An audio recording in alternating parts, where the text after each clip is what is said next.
Test 1, 2. Okay, I'm gonna say test 1, 2. I'm gonna make sure the angle's good. Okay, test 1, 2. Test 1, 2. Okay, let's see. So today we are here with Yusuf. Zamir, this is the Zstitch show. And I just like talk to strangers. You can ask questions at any point. This is a conversation / interview. And, do you have a question? Oh no, I don't have a question. Just trying to figure something to talk about. First question I ask is, do you have any life advice? Life advice, I would just, best thing I could say is just like simply just don't ever give up no matter what situation you're in. Always keep your prayers up, because I do believe, the way I look at it, I do believe that it's a test from the Lord to see how long you can stay faithful to Him.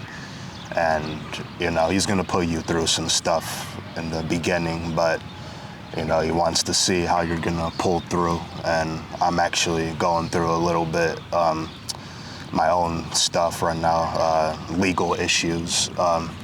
Last February 2025, me and my dad, we got into a altercation at the house, and of course I'm the one getting in trouble for it.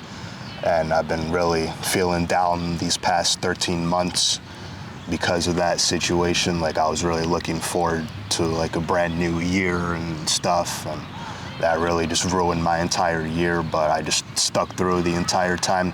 Didn't get to the point where, giving up completely, but I just can't let it affect me. Doing best I can. I recently just started a job a couple months ago, so that's a sign that He is, starting to make everything in my favor. And that's really the best advice I could give you. Is this still going on? Yes, unfortunately, yeah. I still have 11 more months left of probation.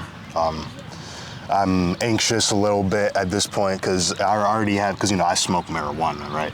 I admit, being honest. I smoke marijuana because I'm too bored all the time. I have absolutely nothing to do, nobody else to talk to, nobody to go hang out with, nothing. Wait, really? Why not? Is it because of probation or what? Why? And just some stuff that happened over the years. Like, there were these group of people that I used to kick it with when I was in high school, like right before COVID. But, if I were to show you pictures and videos of them, you're gonna say, yeah, I don't think these are the right type of people to be around. And, those are really pretty much the only people I ever been around in my life. For some reason, the people, and these were people that didn't go to the same school as me or didn't live in the same city as me. Like, for some reason, the school I went to, Lakewood High School, just right down the road from here, for some reason, people just didn't get along with people for some reason. Elementary school, middle school, high school. And I remember when they actually built these basketball courts right here, that's when, the wrong crowd came in, and then I started playing a lot. That's another thing too. Basketball was my favorite sport. Tried, but fortunately wasn't successful at it.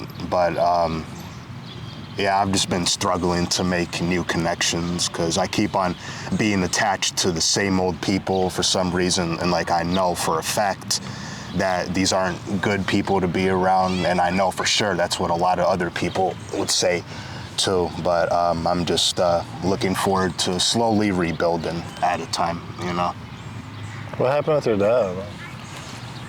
My dad, so what happened, like, you mean, like, what does he do?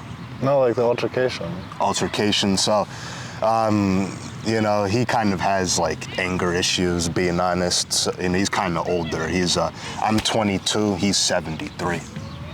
So, yeah, that kind of pretty much explains it. But what happened is that it happened a couple times. Me and him got in it wasn't altercations. First couple times it was arguments. And then he called the police on me each time, but each time I was smart enough to walk away, take a walk, take a chill pill. And eventually He called the cops on you? Yeah, he called the cops on me for just a little argument. Like, nothing. It's not like, he caught me trying to steal money or anything. It was just like little petty stuff going on. Like, you shouldn't have really done that for real. And, it happened. And then eventually it led up to an altercation, and spent 2 months in the county jail. And they gave me, and my attorney, I remember, she never even walked me through any of my options carefully. She just forced me to take a plea deal, which is why they gave me 2 years probation. But, and yeah, I'm just really looking forward to, moving on and rebuilding. I'm just a little bit worried as of right now because I'm still waiting on approval from my judge about my medical marijuana card, and I'm just gonna admit if the judge disapproves it, I'm gonna end up going back to prison, and I'm gonna end up being in rock bottom all over again because I can't be sober. I can't do this sober. After everything I've been through, depression, suicide attempts, falling out with friends, toxic family members, and being like that for a while, even when I'm trying to move on and do better, I can't. I need something to, on top of that, having nobody to talk to, nothing else to do. I have, and if that does happen, my parents, I don't know if they were being serious or not. They said if I do end up back in prison again, they're gonna move away to Morocco, which was where they're from. They were born overseas, and I'm gonna lose my job that I currently have, all the progress that I'm currently making right now. And on top of that, I don't know how long I'm gonna be in there. I don't know how long I'm gonna spend in there.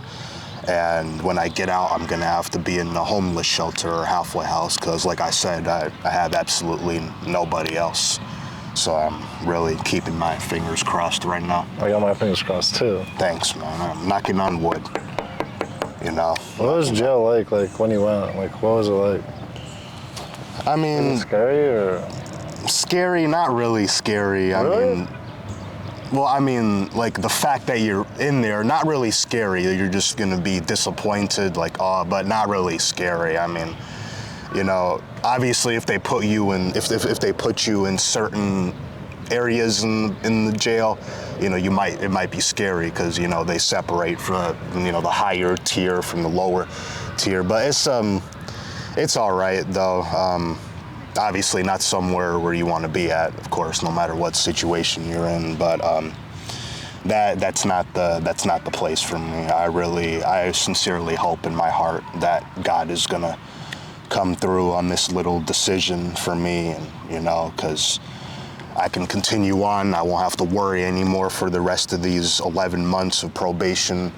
Won't have to worry no more, and it's gonna make me feel so much better. Not from just not worrying anymore. I'm also gonna be happy knowing that God really is on my side. He really is listening. He really is watching me. He really is fair. That's, not just from not worrying anymore, that too.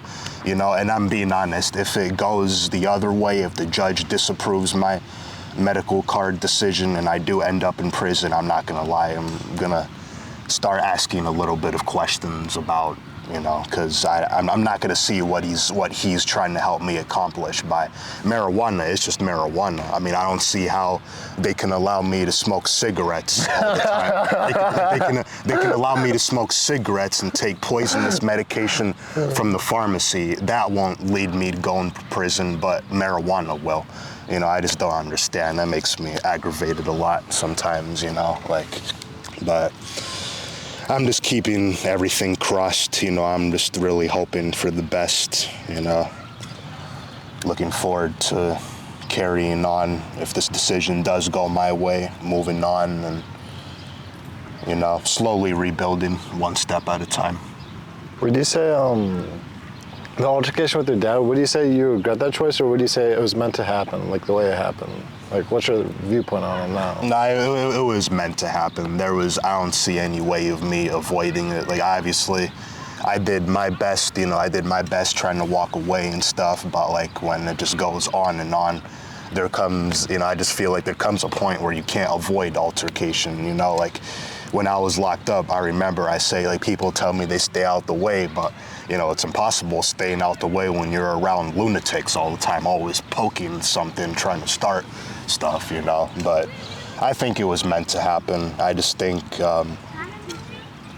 you know, as much as I am angry about it, saying, why did it happen? Why does this happen? You know, I also think that's a message from God telling me to, you know, to just be careful in general, because you'll never know. No matter how angry you get, you just got to walk away, no matter what, or else it's going to be worse than, you know, how it originally is. Are the people in jail, like, are they, like, mean? Like you said, they kept, like, kind of, like, poking at you. Did you ever get into fights there, or, like, anything? Like... Actually, no, I never got into fights. Like, sometimes they would say some stuff to you, like, because of the way you look and stuff, but, you know, I just know they're doing it, and just to look for a reaction out of you, because, you know, most likely they have nothing to lose, and then they want to get a reaction out of someone, so they have an excuse to get into a fight and, you know, cause more mayhem and stuff like that. That's what I think, you know. I'm not really familiar. That's not something I'm looking forward to going back to. I don't associate with that stuff. I don't consider myself, and I'm still dealing with, you know, false accusations from my, you know, family members. Like, you know, like I said, I was hanging out with people probably weren't supposed to be around. They still keep on thinking I'm doing the exact same stuff just because I got in trouble for fighting with my dad when really it wasn't my fault. And it's been years since I seen any of these people. You know, I haven't even seen these people years since COVID started, and they still think, oh, stop trying to be a gangster, act like a gangster. You're not about that. You're not about that life. Like, I'm not trying to, nobody's trying to be like that anymore. You're just stuck in that time frame, you know, and it's just tough all the way around. It really is. It really is, you know. I'm just hoping for a breakthrough in this situation, you know. I think there'll be a breakthrough. I believe in it. I believe it too. I feel it, you know, because I only have 11 months left. You know, there's no need to turn these last 11 months into, you know, however long it's going to be. And it pisses me off too, like on Instagram, because I'm on Instagram. Whenever I see like people preaching about like things like addiction and stuff like that, like they never talk about what's causing you to become like that in the first place. They think you just wake up like that overnight. Like, you know, that's another thing that pisses me off too. They never talk about what's causing you to become like that. Like, you don't just become like that overnight, wake up in the morning, I need this. Like, that's not how it is, you know? That's my opinion of it. What would you say causes you, or like makes a person like addicted? Like, what would you say the things are, the underlying causes of it? I think anything that's happening in their personal life, I honestly think that is a huge factor, you know, because how I look at it is the worse someone's situation gets, the worse they feel naturally, because of course you're going to feel worse naturally when something goes wrong over and over again. The worse you feel, the more you're going to try to cope and look for something to cope, and more likely you're going to resort to using substances and stuff. And I feel like if your situation gets better, whatever it is, you feel better naturally yourself, and then you're less likely going to look for a coping mechanism because you already feel better. You know, why would, you know, that's how I think it is, in my opinion. You know, I don't agree, you know, because I agree with, you know, factors in personal life. That's what I think leads up to addiction, because like I said, you don't wake up like that overnight. You know, it's a series of events you've been going through to get to that point, you know, especially when it's not just once or twice, it's over and over again, you know, like my situation, you know. Yeah. How do you still believe in God even after like all these hard times and hard moments in your life? Like, how do you still like find that belief? Well, like I said, you know, I also do believe that everything happened for a reason too, like I always say to myself, well, you got to admit, those people that you were kicking it with at that time, those were the wrong people to be around. You got to admit. I mean, you ask anybody, any wise person, your favorite actors, your favorite celebrities in Hollywood, they're going to say the same thing too. Yeah, and I think that's why.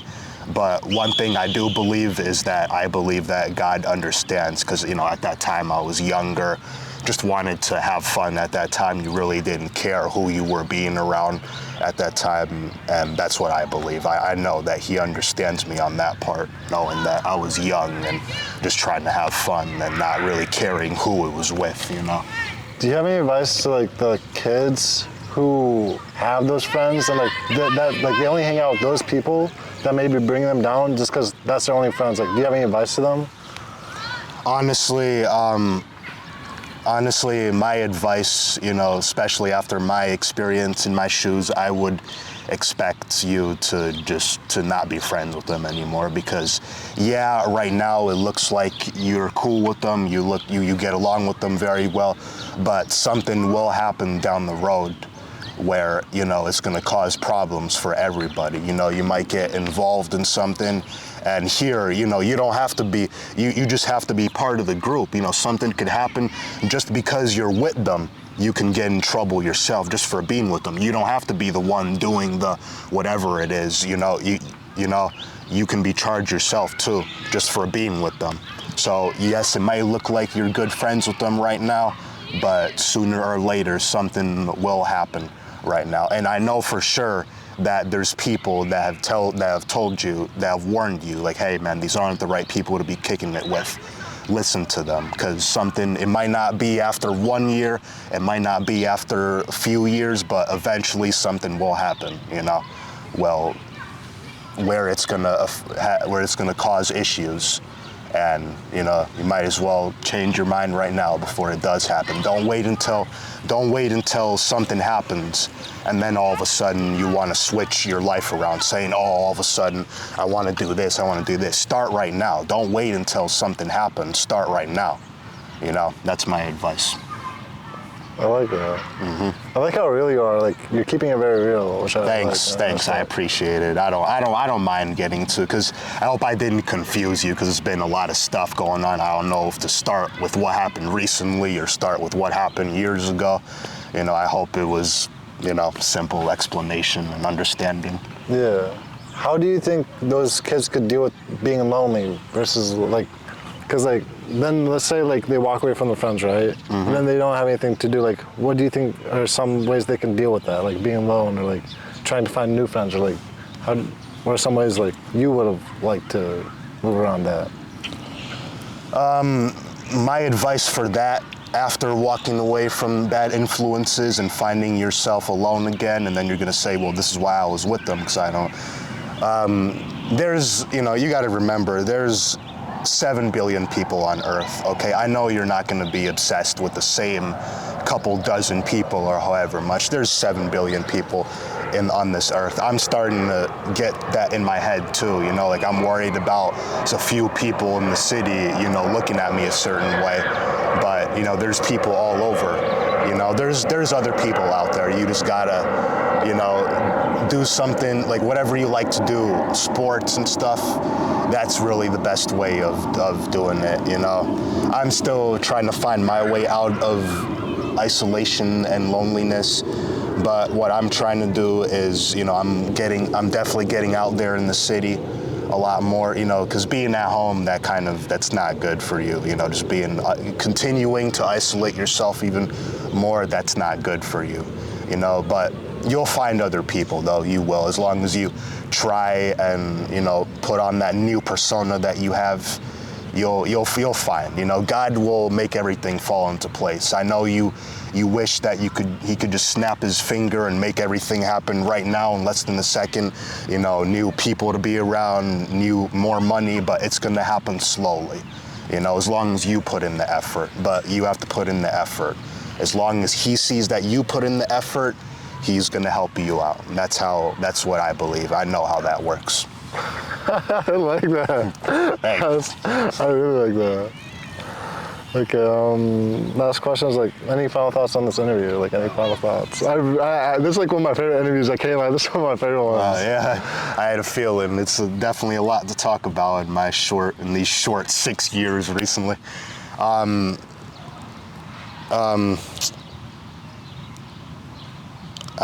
have no other comment really on that. What do you think about that interview? Like, what do you say? Like, I approached you. Like, did I approach you? Did I ask you questions? Like, should I change anything? Oh no, you definitely approached pretty good. You asked, straight from the jump, how's everything going? I kept it real myself, and you did a good job. Good job as an interviewer. Thank you. 10 out of 5 stars. Mm-hmm. That's right. Okay, just for like, I just did that because the camera may die, but we can keep going because all I get is like, I don't know, I like this interview. Okay, let's say, what's one thing that has helped define you in your life? One thing that I would say helped define me is, I would say best one is perseverance, because I've been facing battles all my life, even way before I started smoking weed and hanging out with the wrong people. I was known for not giving up, for always, keeping that good spirits.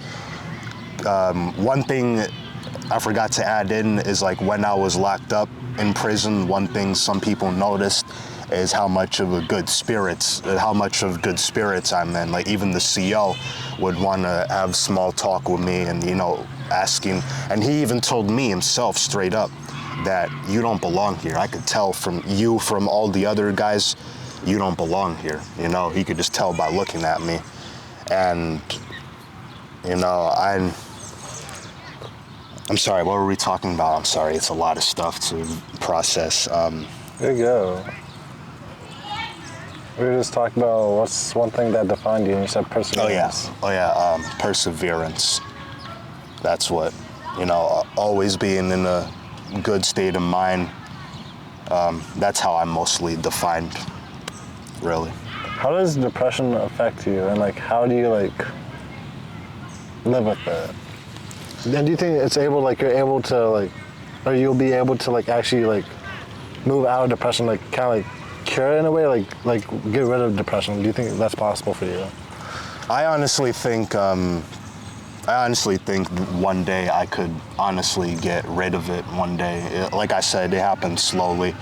You wish you could, have someone snap their hands and make everything, how it is, but it takes time. I believe slowly I'll make my way out of it slowly. I just gotta continue to keep that faith, keep that hope, and just keep on moving forward, just like when you're driving. If you're always looking back, you're not gonna focus on what's in front of you, and you're gonna crash instead of keeping your eyes forward. That's what I believe. That's right. Mm-hmm. I like that metaphor. I like that. Thanks, I appreciate it. How is it living with depression? It's tough, being honest. It's kind of being tough. It's kind of tough. I mean, me, what I do specifically, this time around, I'm not as depressed as I was last time, because this time I am more, mentally stronger and spiritually stronger than I was last time. Like last time I was going through it, I remember I never even spoke to God, never talked to him, not one time. When I'm walking down the street, usually have my little conversations, not once did I do that last time. Now I find myself doing it all the time. This time I am a lot stronger. Oh, what was the question again? I'm sorry. I get carried away in explaining stuff. I forget the questions. What was it? I really like the story. I got so into it, like I forgot the question myself. What did I ask? What is like living? Oh, what it's like living the everyday with, thing, like your thoughts, like how is it like? So when it first started, like that first time, was it like a moment, or like was it just happened overnight? Like how did it come about? So the first time I went through it, was when, like I said at the beginning, I fell out with a couple of people I was friends with, which looking back now, you would probably say these aren't the right people to be kicking it with at the time. And, you know, one of the main reasons why I was like that, I was having trouble coming to terms with it, you know, coming to terms like, hey, these aren't the right people to be around. These people, you know, if they were good people, they would still be around. They wouldn't have been like that at all, you know. And then just, you know, first it's having trouble coming to terms with it, and just dealing with that aching feeling, like knowing that you have no one to talk to. And like how I was during that time, I was, you know, the first time around, while, sorry, it's a lot of stuff, the process and stuff. While I went through that last time, I was also simultaneously dealing with legal issues when I was on probation court. Did people treat you differently, like after you went to jail, and like, did people treat you differently? Like, were people ever like scared of you or anything? Like, no, I don't really think so, because I really haven't interacted with much people since I got out. You know, I haven't really seen, because like everybody I pretty much went to school with, you know, they go to college in another state, barely see any familiar faces anymore. It's not really bothering me, other people's opinions of me after incarceration. I just, you know, because I know I'm still going to be able to pursue what I want to pursue. And, you know, they can look at me however they want to look at me, but I know I'm not that same person anymore, you know. what makes you believe in God? Like, what gave you that belief? Just hearing other people's stories and experiences. I often, you know, on Instagram, I always find random reels or random videos of people explaining their stories, testimonies, and that itself, just hearing testimonies from people, and besides just having that natural feeling to keep believing, that's what makes me keep on believing in God. Hearing other people's experiences and just having that natural feeling to keep on believing, that's what makes me believe, keep pushing even further. Would you say like you have 100% faith in God? Like you just know God is there?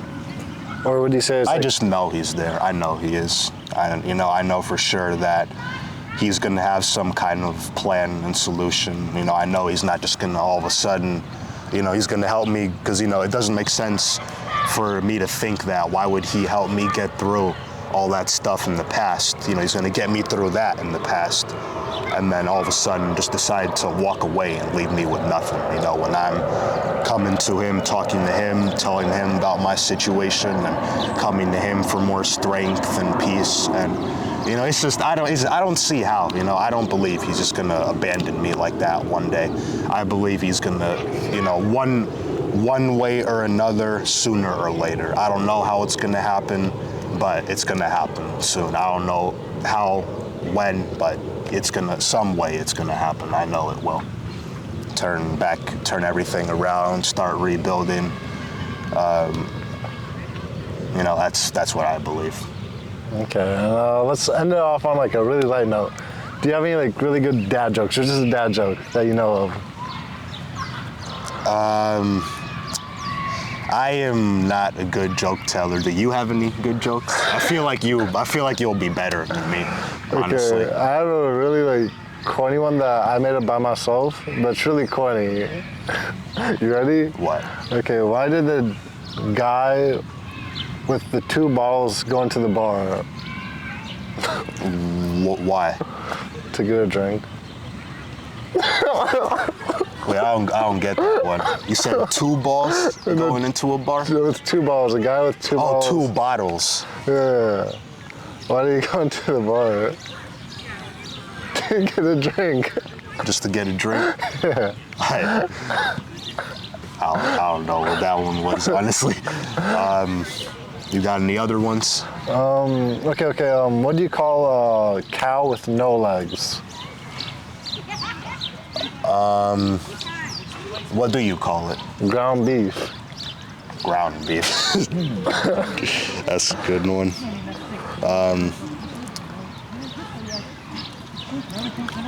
What else? Trying to think. I was thinking about one earlier today. It just vanished. I hate it when I need to remember something the most. It just vanishes. Take your time. No pressure. What did the sea say to the, or what did the ocean say to the sand?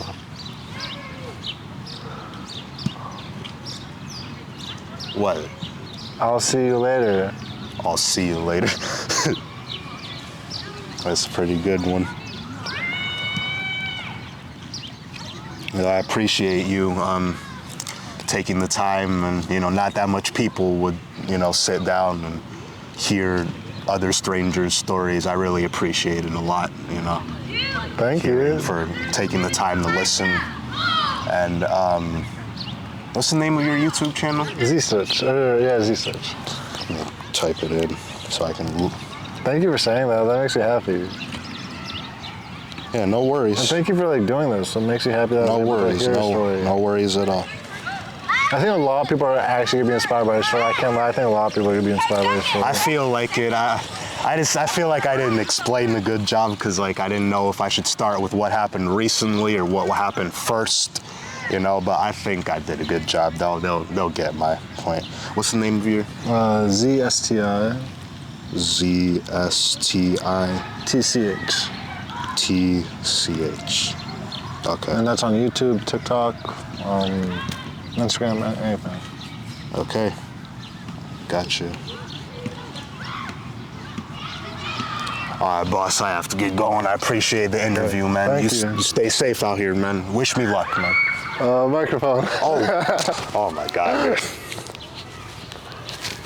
Thank you. Appreciate it, boss. Stay safe out here. Thank you, you too.